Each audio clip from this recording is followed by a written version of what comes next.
I am back in Magicant. I restore my health at the doctor and go through the ice caves all over again.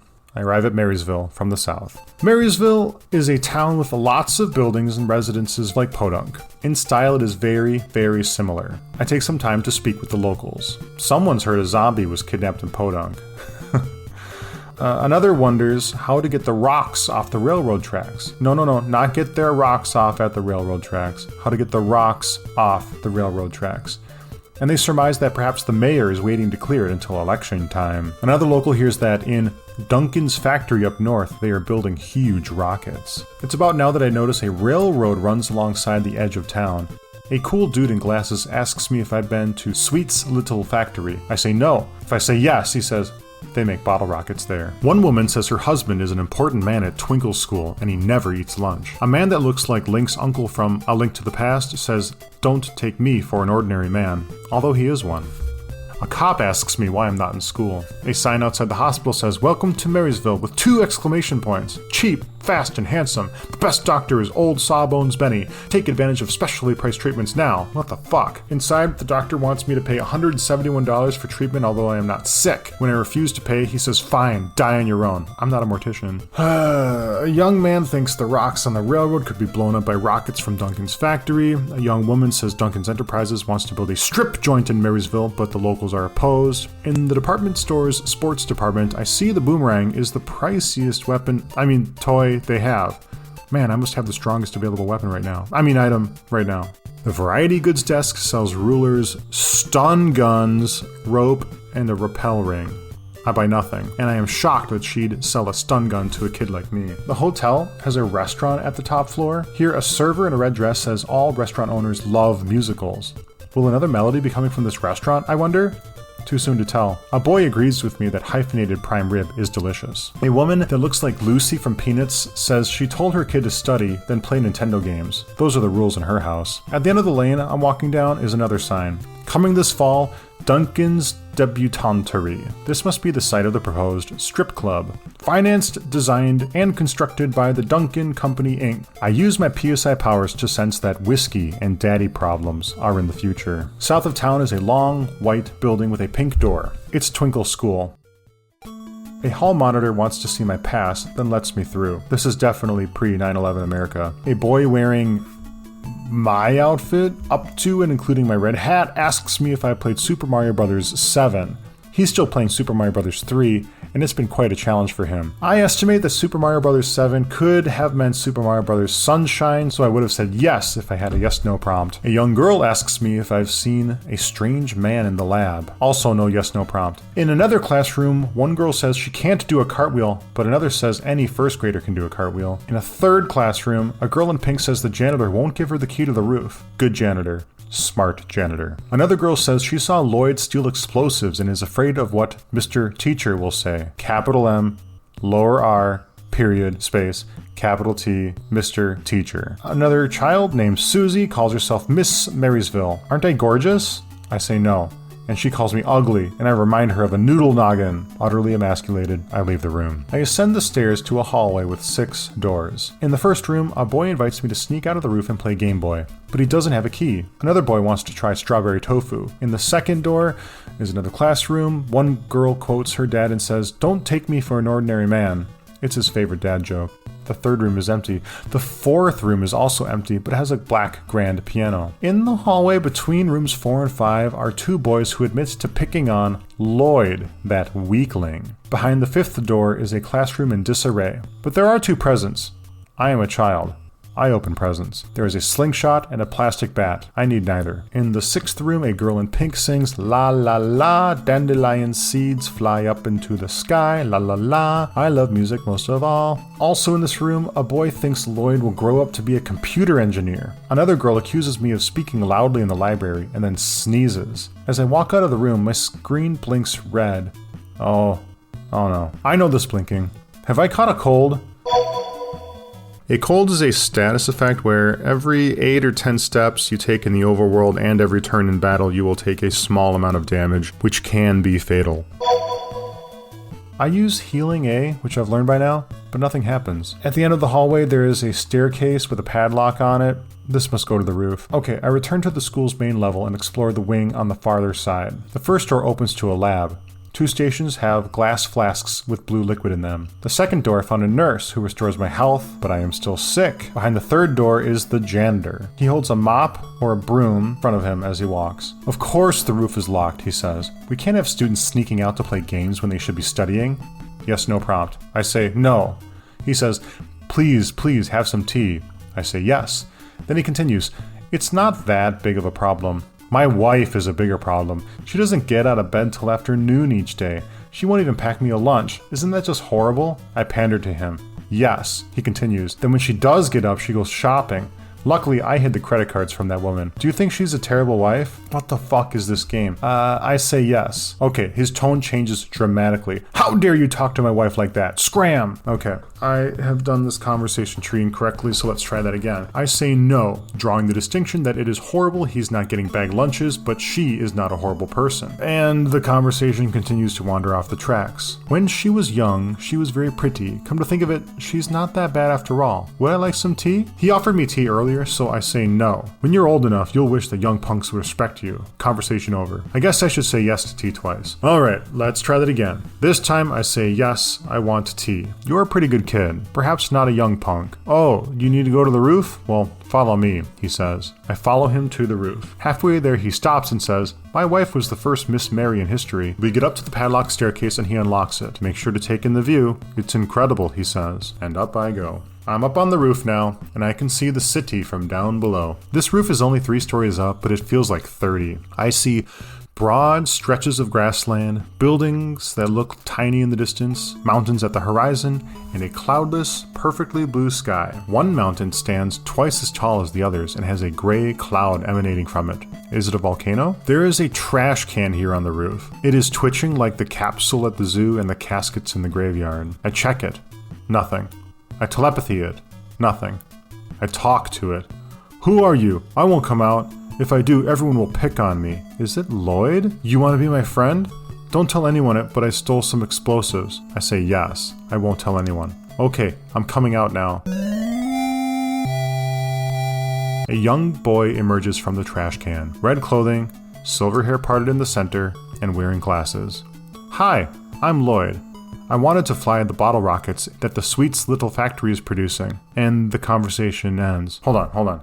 He doesn't join the party? Well, what now? Maybe I have to go find him a bottle rocket. Okay, that means I've got to go to Sweets Little Factory. Okay, before I go to Sweets Little Factory, I visit the doctor and have him cure my cold. I pay him $171. Ouch! But hey, he's not a mortician. I travel south of town and I encounter a cougar. Now I know you're thinking, but this isn't karaoke night at the 5 o'clock club. The cougar is yellow and its hair is upraised on its back. It has big Cheshire cat eyes and a creepy grin. I bash it as well as a boomerang can bash. Farther south, I find the factory. It is an enormous structure of dull gray siding that forms a terraced ziggurat of steel. I enter. There are mostly rats here. They're the same rats I found in my basement, but I find a barbot here and there too. This is the largest, quote, little factory ever. It is a labyrinth of dull gray metal and gray bricks and sheet metal floors. The factory is tiered and connected by ladders. Most of the side rooms here have at least one present. I am a child, I open presents. But I'm overwhelmed by the number of presents in this place. There's no way I will ever have enough inventory space to properly loot this place. I do find a butter knife though. It's a strange enough item, so I keep it, but I cannot equip it. In a trash can in the northwest corner of the highest level, I find a bottle rocket. Okay, let's return to Lloyd. On my way back, 2 eagles draw near. They are large and brown, and they have pecks. No, not those kind of pecks. Pecks. They're looking ready to adorn a coat of arms. Eagles become quiet after 1 hit. Alright, I'm back at the school roof again. Lloyd accepts the bottle rocket and invites me to the school lab to make more. Lloyd joins the party!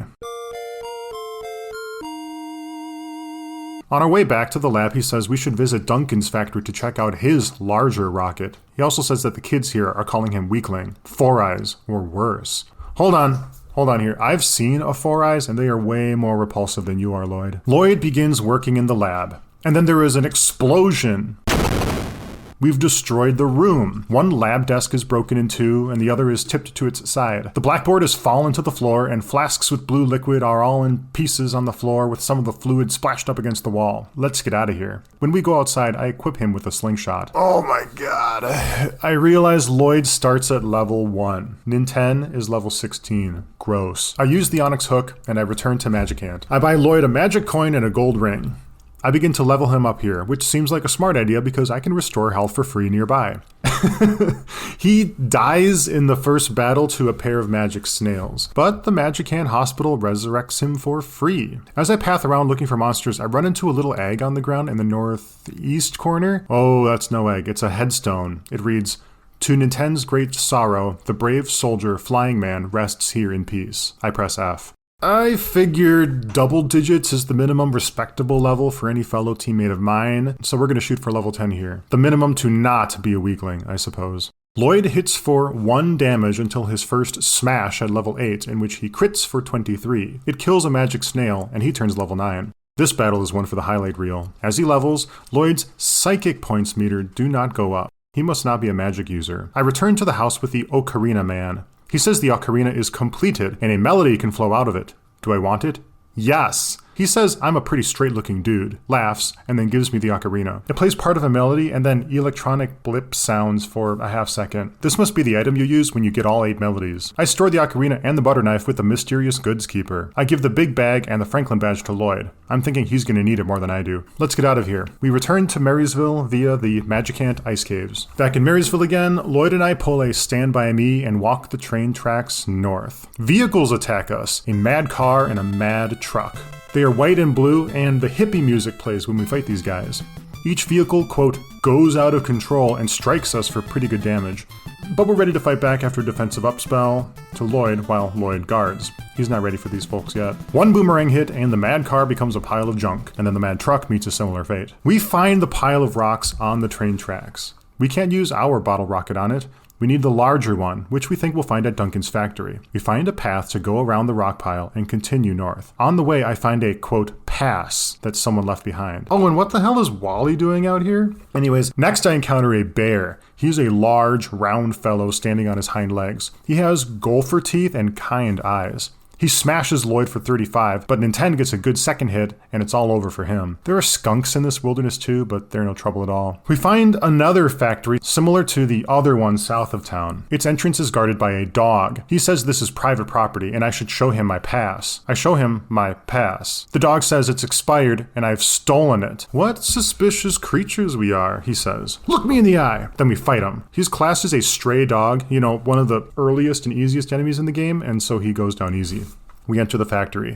Duncan's factory is the same tile set as the other factory and of a similar layout, but 10 times as complex. As I'm acquainting myself with the factory, a fireball charges me. This enemy is a burning ball of orange flame with Bomberman arms and legs. His eyes and mouth appear in the flames itself, and the mouth shows teeth gritted to show his intensity. He casts PK Fire Alpha, the first PK ability I think I've seen used on me in this game, beams notwithstanding. It does half of Lloyd's health. Then an old robot draws near. He's bulky, yellow, and with heavily jointed arms and legs like the Michelin Man. He has a display in his torso, or maybe those are his eyes. Above his torso, a head-like appendage appears in the shape of a rounded-off cone with an upside-down teardrop-shaped thing at the top. Nintendo smashes his ass for 89, and he's destroyed. Alright, get this. Then Dr. Distorto and a Scrapper appears. The Scrapper looks identical to the old Robo, except he's silver this time instead of yellow. He's missing one arm. He has a dent in his torso, and a spring has popped out of a cavity on the other side. Dr. Distorto is a haggard, ghoulish-looking scientist with scraggly red hair, a white lab coat, red tie, and blue slacks. Who do I fight first? Well, I tried the doctor. The Scrapper casts PSI Beam Alpha, and it deals a huge but survivable amount of damage to Nintendo, who would have reflected the spell if he still had the Franklin badge on him. I run into the duo again and focus the Scrapper first. This time, Dr. Distorto flies into a rage twice and increases his attack by an insane amount. He gets one strong hit on Nintendo before we smack some sense into him. We find a bomb. It's an item. I give it to Lloyd. He uses it on the duo when we see them a third time. Bombs are a powerful AoE damage item. Then a beam hits Lloyd. I guess the beam attack doesn't reflect from the Franklin badge. As we're navigating the factory, Nintendo reaches level 20 here. He has 114 health, 79 PP, 85 offense, 102 defense, and other stats as well. Then a scrapper smashes Lloyd for 45 and he dies. I do not have any means to resurrect him. I have to press on. In one of the rooms I find another Franklin badge. Awesome. Oh, and then after I defeat one of the scrappers, it drops a laser beam. What's that all about? I wonder if Lloyd can equip it, but I won't be able to tell as I'm currently busy dragging his unconscious body around this factory. In the northwesternmost room, I find 3 rocket launchers. One still has a rocket in it. It's labeled Old Rusty Rocket, but nothing happens. Curious. My inventory has space, so it's not like my inventory is full. It must be that Lloyd has to be alive to operate this thing. And my disappointment is immense. I warp to Magicant, revive Lloyd, take the ice caves back to Marysville, make the trek back to the factory, and navigate the factory all over again. This time in Magicant, I buy an H2O pendant for Lloyd because I believe it protects against fire damage. Also, during this instance of visiting Magicant, I'm feeling more like this is a hub town from more modern RPGs. EarthBound never had a hub town like this. Oh yeah, and then on my way through the ice caves, I test the laser beam. It's not equipable, it's an activatable item that only Lloyd can use. It casts PSI Beam Alpha. It deals 30 to 35 damage to a single target. This is Lloyd's strongest attack by far. Much stronger than his standard bash. Back at the factory, I encounter a creature I haven't seen yet before, a bomber. He's a small robot in the shape of a stout missile. He's a dull yellow color with big bright eyes and a smile akin to an apple-cheeked schoolboy. Like me, he's destroyed easily, and he dropped another bomb. We reach the missile room a second time. Lloyd manipulates the launcher and aims it at the rocks on the train tracks. Okay, 1, 2, 3, fire, he shouts. Hold on, isn't it supposed to be 3, 2, 1? The missile launches and makes an explosion sound off screen a moment later. By now I should say I've realized there's an alternative to just retracing your steps here. Okay, so the bread items you can get, you can eat them for health, or you can use that same item to drop breadcrumbs. That turns your bread item into a breadcrumb item, and then when you use the breadcrumb item, it teleports you back to the beginning of whatever area you're in. I use the breadcrumb to get out of here. When I return to ground zero, that is the boulders in the way of the train tracks, I can see the rocks are blown out of the way, but the railroad tracks themselves are completely undisturbed. It's a miracle, Lloyd. Near the tracks, I can see the blue fins of the rocket embedded in a boulder nearby. Let's explore past these rocks, shall we? I encounter a maniac truck. It's like the Mad Truck, but its cab is painted black this time instead of blue, and it becomes a pile of junk before it can do anything dirty to me. A short distance later, we find a small building at the side of the tracks. It's the train station called Union Station. We enter. The woman at the ticket counter says they don't know how far the line goes, but I need a ticket to ride. It's $16 per person. I buy 2 tickets. And off we go!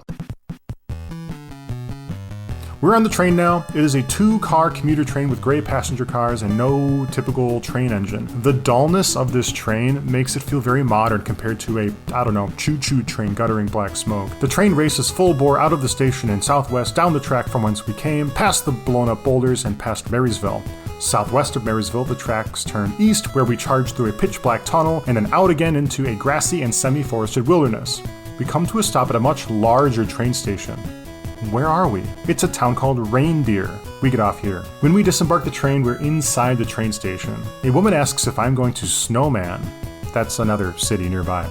I say no, not yet at least. Well, I had something to ask you, she says. Well, alright, I speak with her again, and then I say yes. She says she found a hat that belongs to a girl who lives there. Please take it to her. She gives the hat to me and leaves the station. It is a pretty pink hat embroidered with the name Anna, A-N-A. I recognize that name as one of my playable characters. I leave the station's pink doors and go outside. A gentleman immediately recognizes the hat as the one that Anna lost. And another local nearby says there is a man on a mountain who hasn't had a cold in 300 years, or so the legend says. A third local, a young woman, says the same man is very generous. I wonder what mountain they're talking about. Is this the one I could see from the top of the Marysville school roof?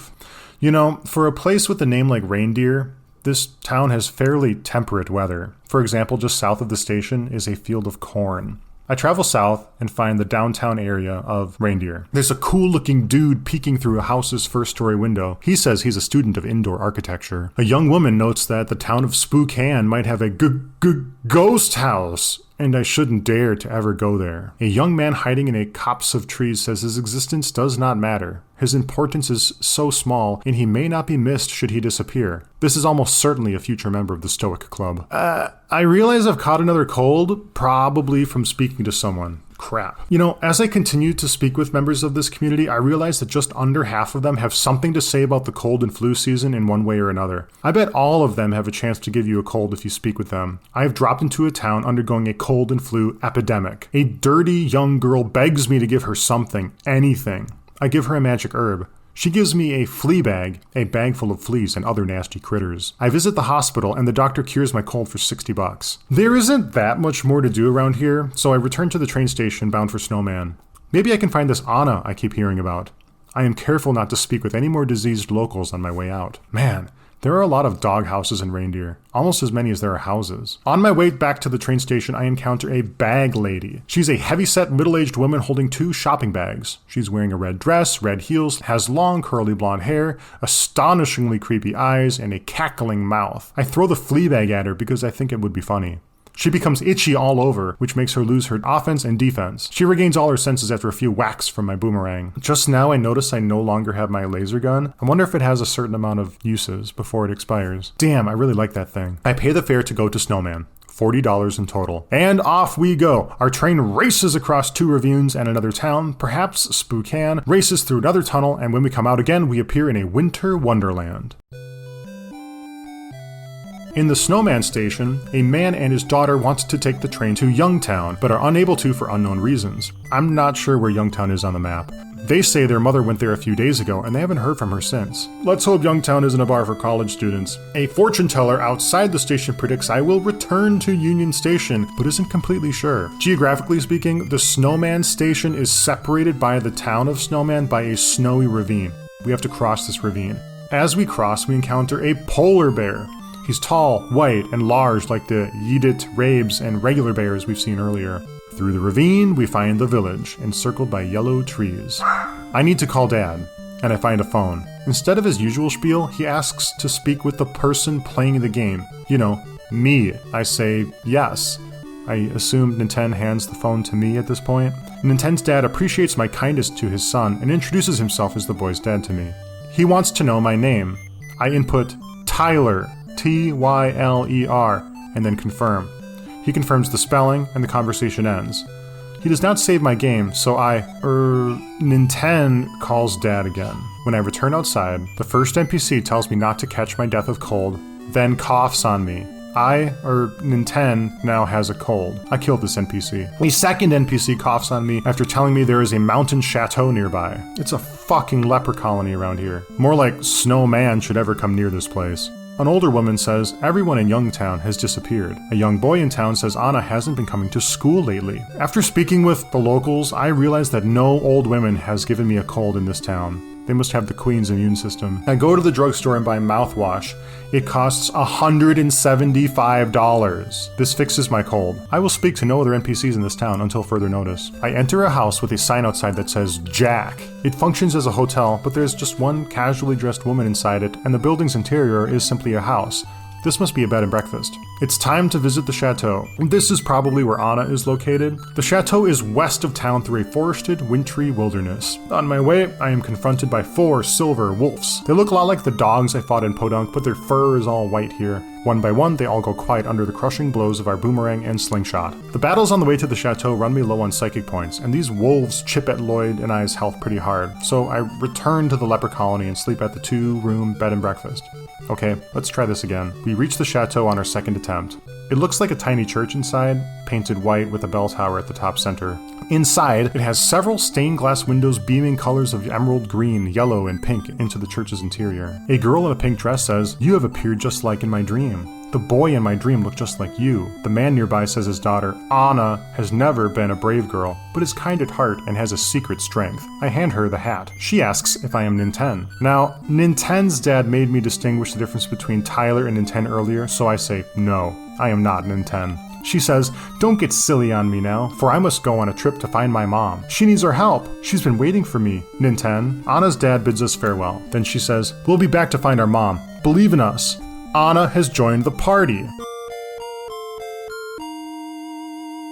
Oh, and her sprite is now wearing a pink hat. And she also starts at level 1. Christ. I use the Onyx hook again and return to Magic Ant. I find the cat who wants to give his ribbon to a lady. With Anna in my party, the cat offers it to us. Anna ties the ribbon to her hair, which permanently increases her psychic power. It's not an equipable item, just a character-specific consumable. I buy her a magic coin, gold ring, and fire pendant. She equips them all. We grind levels for Anna in Magic Ant until I realize it might be more efficient to grind in Duncan's factory instead. While it is not as easy to get to, the enemies give more experience and maybe we can get more bomb or laser gun drops. We grind until Anna reaches level 10. No, make it 12. While we're grinding this out, Nintendo, who is level 23 by now, crits a bomber for 111 damage. This is Nintendo's first attack for triple-digit damage. I end up grinding Anna to 13, and as I've been leveling her, she's been learning psychic skills hand over fist. And her maximum mana is just 10 points under Nintendo's, who has 11 more levels on her. The psychic skills she's learned includes telepathy, life up beta, life up gamma, healing alpha, healing beta, shield alpha, shield beta, brain shock, hypnosis,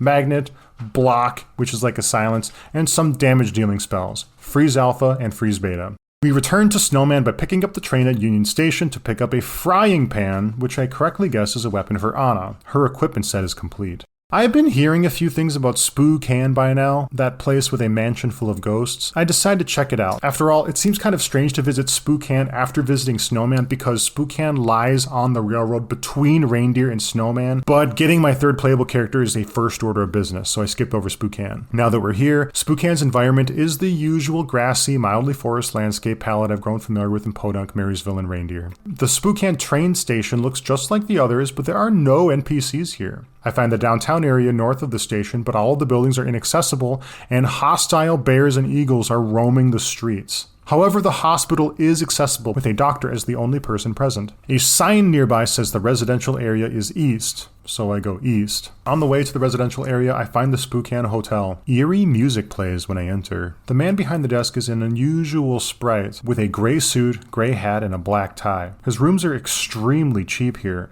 Sure, why not pay $18 for a room when mouthwash is $175? What's the worst that can happen? He says, sleep tight and don't let the bed bugs bite, then laughs. When I awaken, he attacks me. It's a Starman. The Starman looks similar to the pink Starman Jr. I saw at the Podunk Zoo, but this one is larger and his metallic sheen is a white color this time. Although my team takes the time to cast Shield Beta and Defense Up Beta for a comfortable cushion of defensive buffs for this battle, we defeat him in 2 hits. With Starman no longer present, the hotel is entirely empty. We leave quietly, wondering what else this town has in store for us. We cross the hills that separate downtown from the residential district and find a collection of ramblers with blue roofs and white painted sides. A girl up on the hill looking down on the residential district says, "Tell the postman who seeks the forwarding address that the Rosemarys have moved far away," then sings to herself. A man in the hills says this town's haunted house has a piano that plays a haunting melody. I meet a young man that calls himself the Merry Postman. Have I heard the Rosemary's new address? Then he sings to himself. A boy clarifies what I've been hearing so far and says the owners of the ghost house were the Rosemarys. A young boy playing outside says a ghost visited his house but didn't stay too long because his bedroom is too small. A woman calls me a charming boy and that looking at me makes her feel confident. She's sure I'll bring that house under control, then gives me the key to the ghost house. The man beside her, presumably her husband, says his house is full of ghosts, and that is why they live in the great outdoors now. A young boy that looks like a smaller Nintendo says he's the only clown in Spookan. Everyone else is so serious. I'm prompted to say yes or no to this, so I say yes? No? What kind of question is this? I say no. Nothing happens. A woman calls me her assistant. Then she says she'll give me a hint if I pay her $1,000.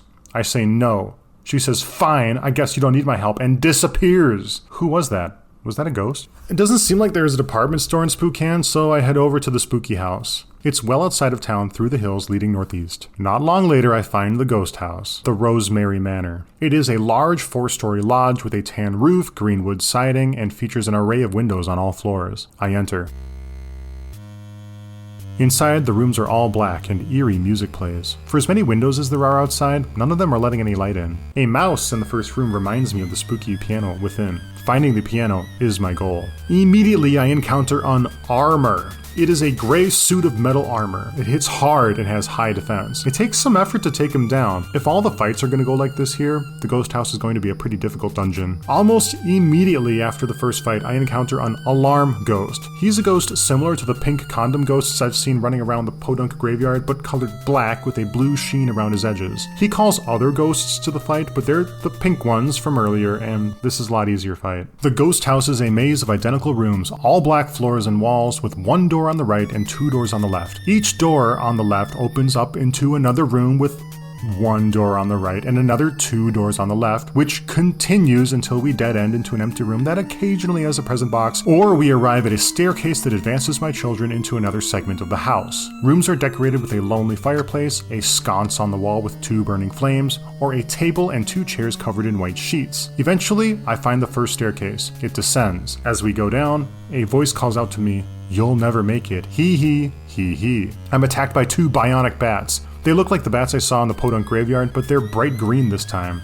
I know better than to mess with bionic bats, so I try to destroy them quickly with PSI powers. They give me little trouble and occasionally think to themselves about, quote, the circumstances. I also encounter a dust ball. It is a pile of yellow particles with white gloves and a nervous expression on its face. It bursts into flames, dealing fire damage to my children. Down, down, down, we descend the stairs. After a few more rooms, I discover another staircase, also descending down. Another voice pleads to me, "Turn back." I find a room with a present and a piano in the corner. We are children. We open up presents. There's a life up cream in this one. But is there a boss battle in my future? I heal up and prepare for a fight. I check the piano. It plays all by itself. The screen flashes with psychedelic bars of light while a few musical notes play. Nintendo remembers the tune. I check my melody meter, and it has a new note. No boss battle ever comes. That's 4 out of 8. Man, it's been a long time since we've had a new note. When was the last one? The Podunk Zoo? Seems like ages ago. Anna's still feeling a little low level for me, so I return to the Snowman Ravine to grind more levels. To my surprise, I encounter Bigfoot. He's a hairy humanoid with an ape-like face. His physique is quite strong and he knows Freeze Alpha. After a few bashes, he goes quiet. The hours pass, and I leave countless wolf, polar bear, and Bigfoot carcasses in my wake until Anna reaches level 18. Nope, make it level 20. By now, the stench of the decaying mountain of lifeless animal bodies is becoming unbearable.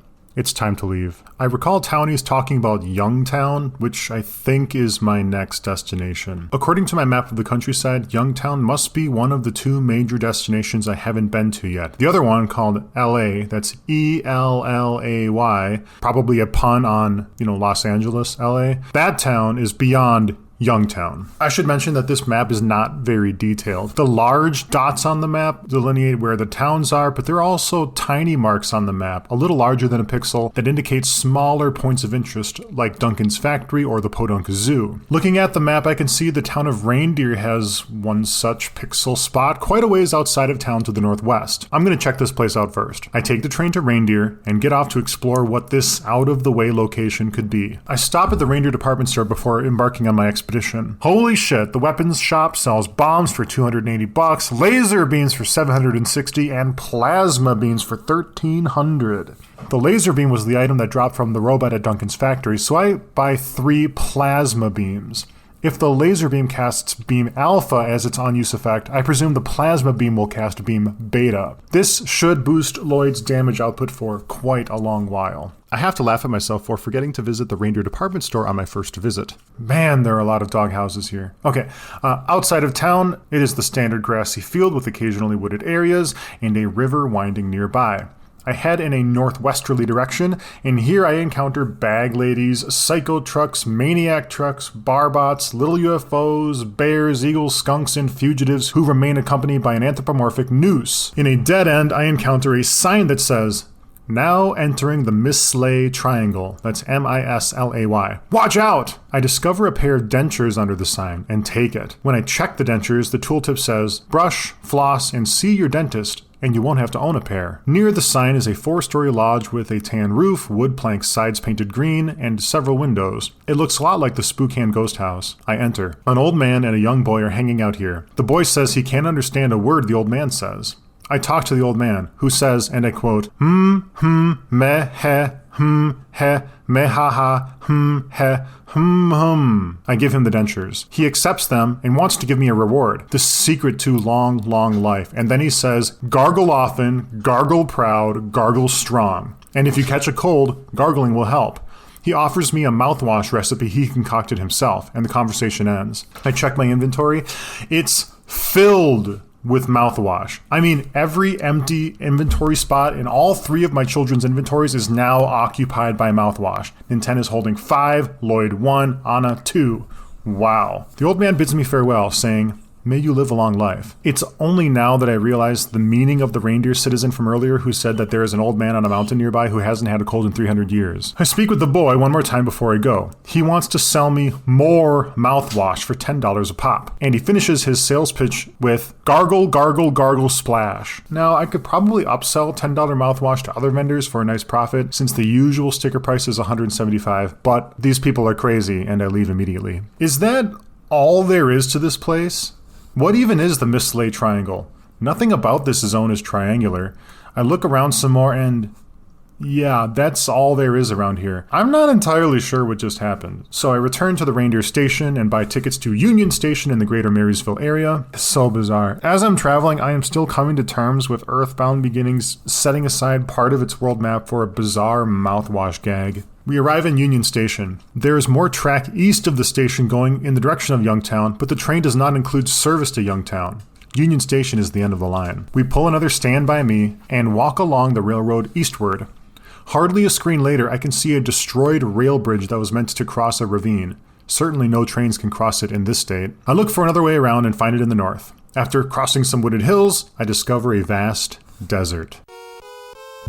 This place is called Yucca Desert, like the yucca plant. It is an expansive sea of yellow sand sparsely populated by the occasional brush, sun-bleached animal bones, sand dunes, and cacti. I encounter 3 Omega UFOs. They look like the little UFOs from earlier, but instead of a gray metal exterior, these are red. Unsure of what to expect, I go ham on these UFOs. Nintendo bashes, Lloyd fires a plasma gun, and Anna casts PSI Fire Alpha, which does light damage to all foes. The plasma beam breaks upon its first use. Alright, so that must mean that there's a percentage chance that it breaks upon use. I would go on to look it up later and it is like 12 or 12.5% chance to break. These enemies were fairly easy. I have 2 more plasma guns at least. I encounter an Ultra Barbot, which is also a red variation of its gray cousin. He hits hard and he's also joined by 2 Omega UFOs. Next I encounter a Nancy and an energy robot. The Nancy is an android coated in blue metal, shaped in the likeness of a woman, which I can tell from its armored breasts and padded metal shoulders, although its face is hidden behind a mask of blue metal. The energy robot is a squat, cube-shaped robot with 2 tubular arms and 2 dwarfish legs. Gray bug eyes sit on top of the cube, and the cube's surface displays the atomic radiation danger symbol. I focus the Nancy first because I suspect the energy robot might explode upon death. The energy robot replenishes Nancy's health while I'm fighting it. Well, okay, let's try focusing her again, still weary of the explosion. The Nancy smiles a daring smile, which boosts her physical defense. If Nancy layers the effects of her smile, the damage dealt from bashing becomes impotent. This makes PSI powers or fleeing my only recourse. I persevere, and we demolish Nancy without incident. The energy robot crits Lloyd for precisely the amount of health he has left, 61, and he faints. When we defeat him, he does indeed explode, rendering Anna with single digits of health. Do I seriously have to return to Marysville to resurrect Lloyd? I think so I start heading back. On my way back, I'm waylaid by a Titanese, a large yellow scorpion with intensely bulbous eyes. I fear a poison attack from this guy, but it never comes. It goes back to normal after a few rounds. Hold on here. I stop in my tracks. Alright, so Anna has so many PSI abilities by now, and I've been ignoring most of them. Maybe one of them is a resurrection spell. I review her powers so I don't have to return to town. One, called Super Healing, restores Lloyd to full health at the cost of 36 psychic points, which is about 1/3 of Anna's max psychic points. This is worth. Now we've got these PSI stones in our inventory. They're on-use items that grant you psychic points. They're kind of like magic butterflies you keep in your inventory and you can use them multiple times. Anna squeezes the PSI stone in her inventory 3 times, which restores most of her psychic points. And we're back in action. I spin on my heels and return to the desert. I encounter a Starman here as well. It's the same foe I fought at the Spookan Hotel, and I bash him. He's the easiest foe so far here. Not long later, I find an oasis. There's a sign nearby that reads, "See the Yucca Desert, charter flights available by arrangement." In this oasis, I find a man standing by a yellow and red biplane and a gray tank. The man says he laid mines in this desert during the last war. He's removed all but one of them, so watch your step. I want to know more about this war. He asks if I want to go on a plane ride, and I say yes. He offers me 3 flight plans, A, B, and C. He says, save your ticket stubs because after 10, I can take the tank. I can take the tank? You look so happy about that, he says, and laughs. Maybe he saw me struggling out there in the dunes. I buy flight plan A. We board the biplane and take off. Our flight begins by circling a few lonely cacti a few times. Then we go north where we see the cliffs overlooking the ocean. Then we go east where we see a ruin of dilapidated clay walls. Then on our way back we see impressive mesas akin to Arizona's Monument Valley in the south central area. These ticket stubs, of course, are actual inventory items that do not stack. So I need to create extra space in my inventory to accommodate all the tickets necessary for the tank promotion. Luckily, I have a lot of mouthwash to throw away. I take flight plan B. This flight takes us west where we came. We fly over Nintendo's house north of Podunk. We fly by the Podunk Zoo, Duncan's factory, and back to the Oasis. I see nothing I haven't already seen before. I take flight plan C. We fly north to the sea cliffs, then west. We pass a stone jetty that points outward into the sea. We fly by a silo, or maybe it's a tower.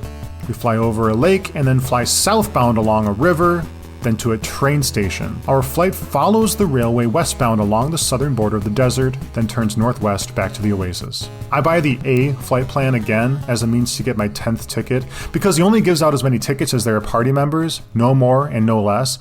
What I mean is, I only need 10 tickets for the tank, but I really need 12. I turn in my tickets and the pilot grants me access to his tank. I climb in. Incredible high-energy rock and roll music plays as I travel around the desert. Random battles are turned off, but I cannot exit the tank anywhere but the Oasis. I visit the suspicious cacti that the pilot circled during flight plan A. I observe that one of the cacti has a face on it. I am curious about this cacti, but I am unable to interact with it in the tank. So I return to the Oasis, get out of the tank, and then travel by foot to the cacti. On my way, I encounter a gambilan. It is a strange, magical-looking quadrupedal mammal with a long cat's tail, 4 cat's paws, a long neck, sharply pointed ears, and a flared, conical mouth like Birdo's. It's covered in white fur speckled with red stars. In the fight, it spits a sticky substance that binds Lloyd, but we take it down easy enough. Soon after, I encounter a rattlesnake. It is a yellow variation of the red and green snakes I've seen earlier. It has a final blow that deals 202 damage to Lloyd, and he goes down. Anna casts super healing on him once again. I encounter another Nancy, but she's all alone this time. I use my plasma beam on her, and it breaks. I'm down to 1 plasma again. Next, I encounter a tarantula. It is red with 2 legs and 3 pairs of hands, each of which have white gloves. Its eyes squint menacing at me, and its grim smile is in its torso. It calls for help, and I bash it. The tarantulas use Poison Needle on me, which poisons Nintendo. By the end of this battle, I am in combat with 3 tarantulas, and all of my children are poisoned, and 2 non-critical attacks directed to Anna cause her to faint. Nintendo cannot restore her from this status, so I have to return to Marysville or Magican to restore her. But first, the cactus. I find the cactus with the face. I cast telepathy on it, and the cactus sings. The background changes to psychedelic bars of black, white, blue, and red. Nintendo remembers the tune, and I've received the 5th melody. I did not expect to find a melody here, but it is nice to have at least completed a major task in this desert before having to leave and regroup. I only have 3 more melodies to go. I activate the Onyx Hook and return to Magicant, the land of free healthcare. As usual, I take the ice caves back to Marysville and return to the desert by foot. Before I can climb back into the tank, I encounter a bionic scorpion and 2 normal scorpions, not Titanese, normal scorpions. These look a lot more like a conventional scorpion. I figure the bionic scorpion should go down first. By the end of the fight, all of my children are poisoned, but it is quickly remedied with Healing Alpha, which both Nintendo and Anna can cast by now. I take the tank and travel westward through Monument Valley, and then towards the ruins. The tank passes through the ruins' first open area, but in the second open area, I get into a fight. A fight in the tank. It's a boss battle.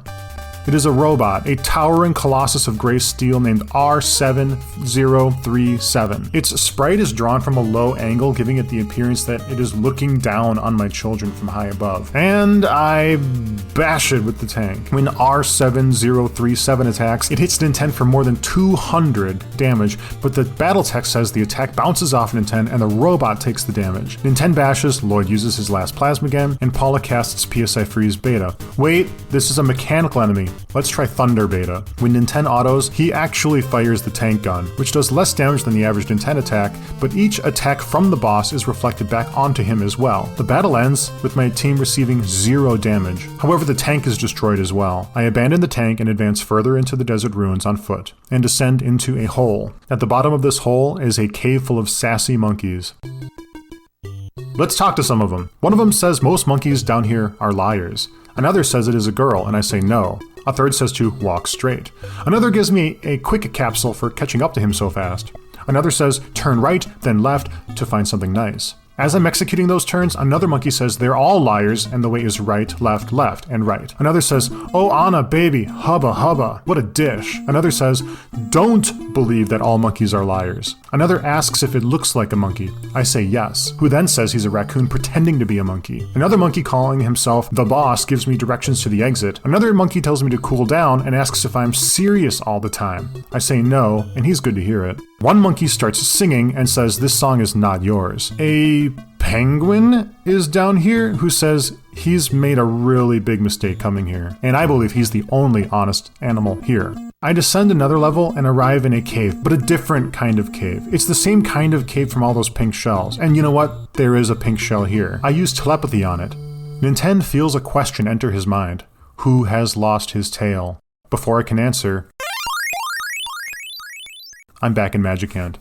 Now, there's gotta be a reason I'm back here. I visit the palace and speak with Queen Mary. She has nothing new to say, only reminding me to return to her when I have all 8 melodies.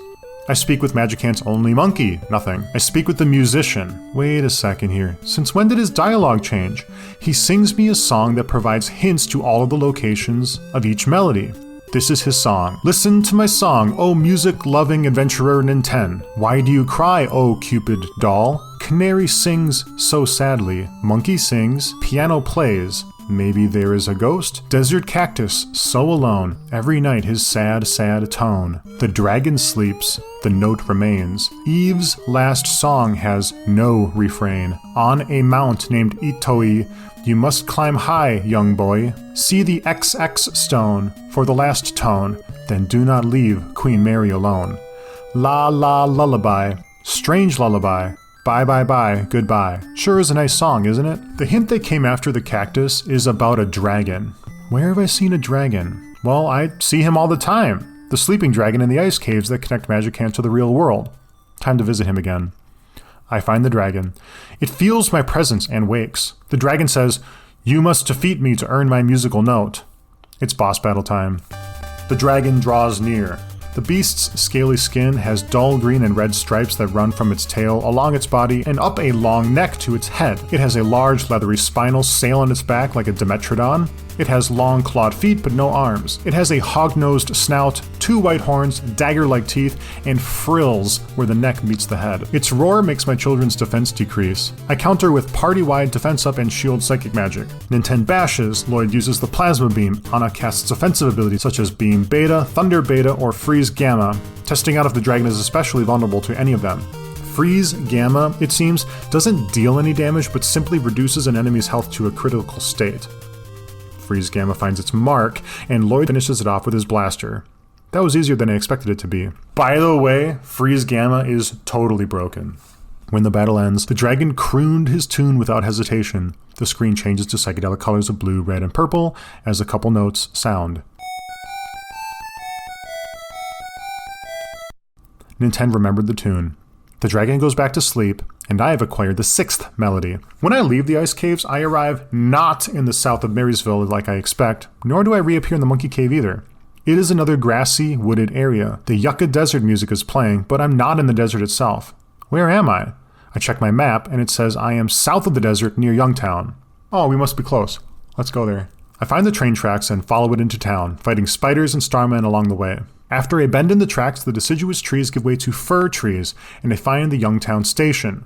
It is the true end of the line, although severed from the rest of the line by the demolished rail bridge. The man at the ticket counter says the train isn't running because the track is ruined.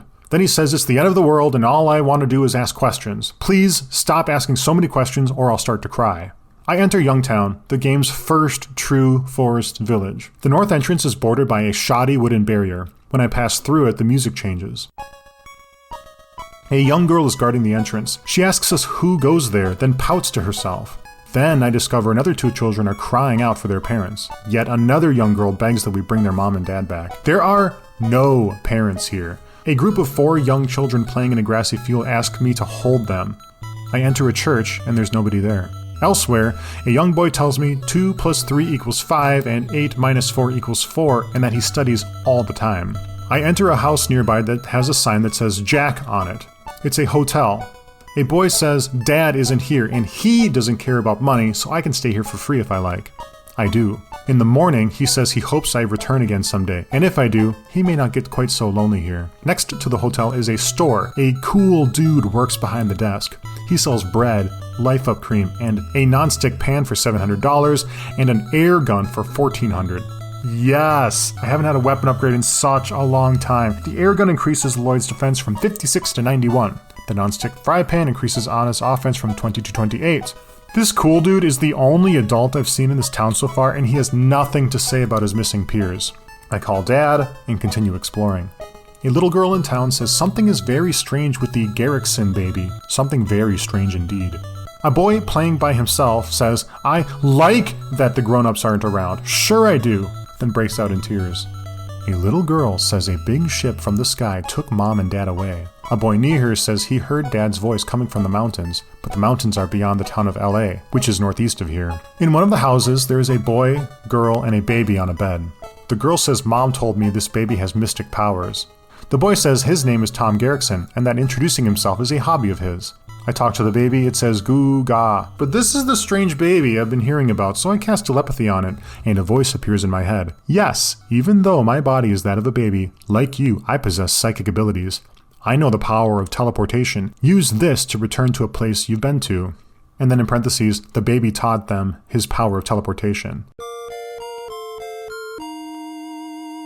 Awesome! I check my menu and I can see Nintendo and Anna each have a teleport ability in their ability menu. Selecting it opens a list of destinations. My home, Podunk, Marysville, Reindeer, Spokane, Snowman, and Youngtown.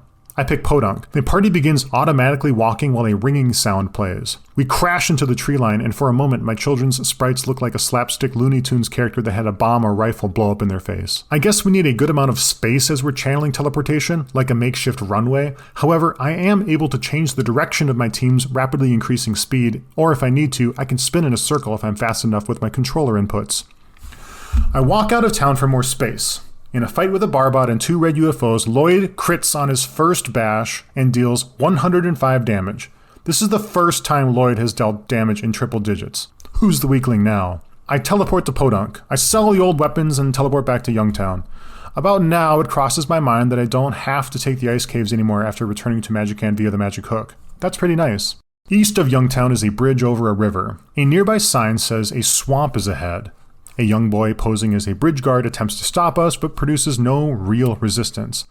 There is no real reason I need to be investigating this swamp, but as some children have hinted, their parents may be on a mountain past LA, and this swamp is between Youngtown and LA. I explore the swamp. The swamp is a maze of grassy islands separated by a tangled network of impassable streams and lakes with the occasional bridge that joins 2 landmasses together. I keep to my left and stay to my left. Every fork in the road, I go left. Here in the swamp, I encounter many of the foes I met in the desert. Spiders, red Barbots, red UFOs, red snakes, and the robotic Nancys. But I also encounter buffalo, 2 of them at a time. They are large, brown, hairy, humped, and have 2 sharp horns, and have 1 hoof raised like they're about to ram me. On turn 1, one buffalo crits Nintendo and the other crits Anna, but both survive the battle. Partway through the swamp, I find a white house with a vibrating trash can outside. I talk to the trash can. It calls itself Lloyd's father. He says, I think Nintendo's dad asked, but you told him your name? ? I say yes. He says, okay, that's fine. Please look after Lloyd. He's a real weakling. This coming from a man hiding inside a trash can. Or maybe Dad is a literal trash can? I'm ready to believe anything at this point. Inside the White House is a girl. It's Pippi! We meet once more, Nintendo, she says. Don't say anything, but I didn't tell my mom I came here. You must be tired. You should stay the night. Before I can consent, the lights go out and we stay the night. When we wake, we continue the journey, but I am unable to ask Pippi to join us for the adventure. Farther into the swamp, a crocodile draws near. Its attacks put Anna into some trouble, but we knock some sense into it before things get urgent. Then 2 aliens attack. They're called mooks. They are tall, green, tentacled aliens. Their skull is 3 conjoined bulbous spheres, each containing 1 eye, and a single sphere also containing a wide grin. Below its skull, the rest of the body is a tangle of green tentacles, one of which is turned up and pointing, like as if it were an arm appendage. It casts brain shock, paralysis, and blind. A few turns later, all 3 of my teammates become paralyzed and the battle ends. It's a game over. This is the EarthBound Beginnings game over counter. You have 4 game overs. How'd you die this time? We didn't die this time. A bunch of aliens paralyzed us. It's different. When everybody gets paralyzed... Wow, so you got a game over without dying? That's totally creative. Yeah, I guess so. Come on, dude. Anyways, what do you think even happened to them after they all got paralyzed? I don't want to think about it. Maybe it would be better if they did die. This better be it. Thank you. Thank you, Game Over Kid. I got it from here. Bye-bye. The game returns me to Youngtown, but Anna and Lloyd are still ghosts. I resurrect my teammates in Magic Hand, the land of free healthcare, teleport back to Youngtown, then return to the swamp. A Kelly draws near. Kelly is a gold variation of Nancy, who is joined by an energy robot. I don't feel like fighting a new enemy alongside a robot that restores health and explodes when it dies, so we flee. I immediately get into another battle with Kelly alone. We must have ditched her companion. We bash her until she stops moving. Later on, I cast 4th Dimensional Slip to escape another battle, and Nintendo learns a PSI ability after the fight, although he did not earn any experience during the fight. I wonder how that works. The ability he learns is Life Up Beta, an ability Anna has known forever. For the first time in a long time, I am out of psychic points and need to refer to the seemingly never-ending supply of magic herbs from the big bag. We encounter 2 seagulls. They are 2 white birds with yellow beaks, trapezoidal tail feathers, and enormous noodle-shaped white wings with blue tips that take the shape of a waveform. They're easy enough to take down. On the swamp's north side, I find a bridge with a sign. It says LA, West, Swamp, South. Oh, we're on our way to LA. I am really looking forward to finding its hotel.